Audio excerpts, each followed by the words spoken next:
Jom kita cuba candy dengan cookie dari Mr. D.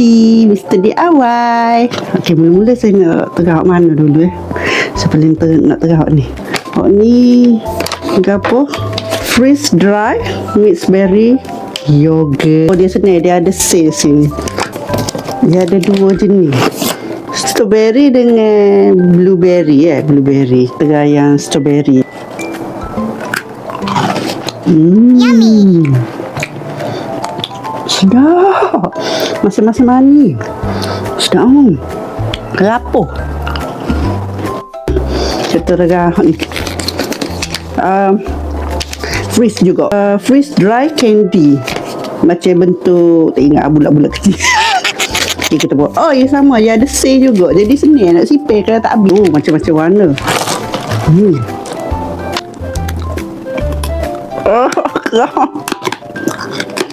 Wangi. Oh, gerah.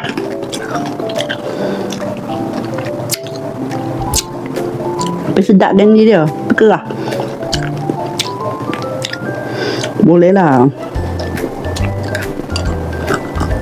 Oh, patuh gigi. Kita terah. Ni juga sama. Freeze juga. Semua saya ambil freeze belakang sebab tak pernah terah Ni fresh dry salt fruit cube. Oh, ni peach dengan nenah. Kalau tadi blueberry dengan strawberry. Ada bau. Dia gabungnya. Okey, cantik untuk dia. Gabungnya dia. Okey, cantik. Okey, betul lah. Crunchy. Tepuk. Sedap. Masa-masa mana? Okey. Ni lava cookie ball. Dia ada supik-supik. Senang nak sipir juga, terbaik.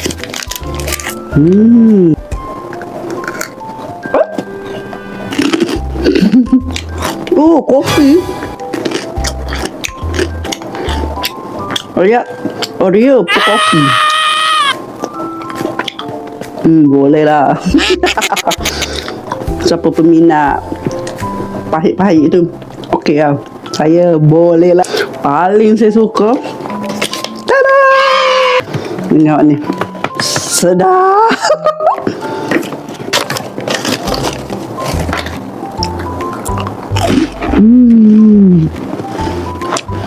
Jangan lupa subscribe, like, komen, share video ini. Terima kasih.